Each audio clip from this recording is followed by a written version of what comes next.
My name's Ray Shefsky, and I spent 43 years in the car business. I'm going to show you how to get the best deal on your next car.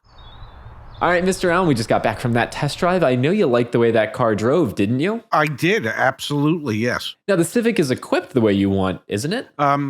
It appears to have everything that I was interested in, yes. Okay, yeah, that's fantastic. I know you had mentioned that sound system being really important to you. And again, it's equipped exactly how you wanted it. And now, assuming we could work all the numbers out today, you'd take it home today, correct? Wouldn't you? I don't see any reason why I wouldn't, but we have to work on an out-the-door number before I can commit to anything. Now, you mentioned that out-the-door price. I think that's fantastic. But before we go there, and heck, maybe we'll even stay away from that out-the-door price, why don't we talk about your monthly budget, Mr. Allen? Everyone has a monthly budget. Heck, even Warren Buffett and Bill Gates have a monthly budget. What's your monthly budget for this Civic? Nothing to worry about there.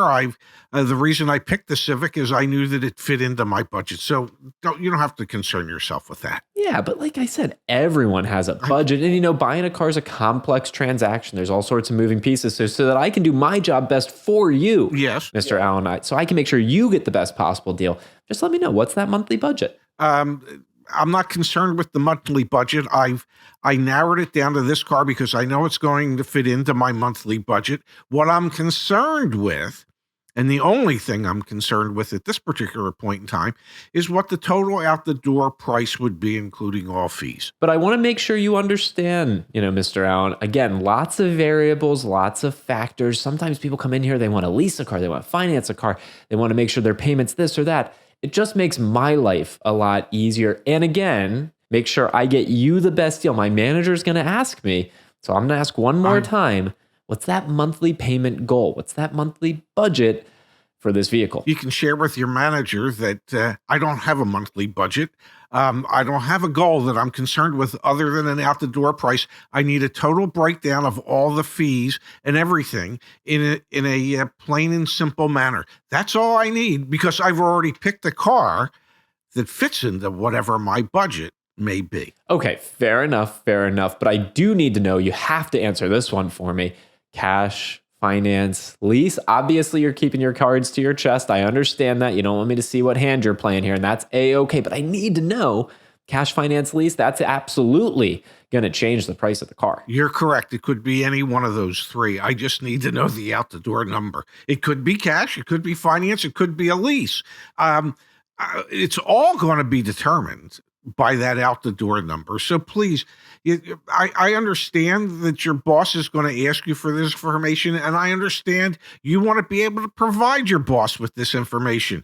But there isn't going to be any information to share with him if we don't get the out-the-door number. So can we just concentrate on that, please? Final question then, yes. Mr. Allen. I saw the car that you came here in today. Are you going to be trading in that vehicle? Most customers trade in the vehicle that they bring to the dealership when they buy the new one. And if you are going to trade it in, that could also influence the numbers here. So I'd need to go get that appraised. You going to trade that car in? That's my brother-in-law's car, and he'd probably be a little upset with me if I were to trade it in. Since it's not mine to trade in, don't worry about that car outside. Please just get me that out-the-door number. Okay, so there you go, folks. That is how you respond when the car dealer's trying to press all your buttons. Pops, walk us through it. First thing first was the test drive. I was asking you questions like, it's the vehicle you want, isn't it? It drove the way you like, didn't you? If we got the numbers right, you'll take it home today, won't you? Walk us through how you responded to those and what customers need to know. I wanted to give the dealer, the salesperson, the idea that, yeah, that is the right vehicle and it is equipped the way I want it to be. And assuming that we could work all the numbers out, I am prepared. If you can give me the information I'm looking for, I very well could close on that deal today. I want to give them hope for gain. So I want to play hard, but not so hard that they don't think that they can win. Gotcha. So you're being friendly, you're being charismatic, you're being nice, and you're also holding firm and on the information that you want to share and the information you don't want to share. Then when I brought up monthly budget, which is absolutely, what's your monthly payment goal? What's your monthly budget? I tried 3 different times. Help me understand why you responded the way that you did and what our audience needs to know when they go to purchase a vehicle. The reason you want to concentrate on the out-the-door number, not the monthly budget, is the monthly budget can be impacted by the length of the term determine the amount of cash down. So what you need to concentrate on, what you need to establish is what the agreed upon total price of the vehicle is going to be before you ever start talking about payments.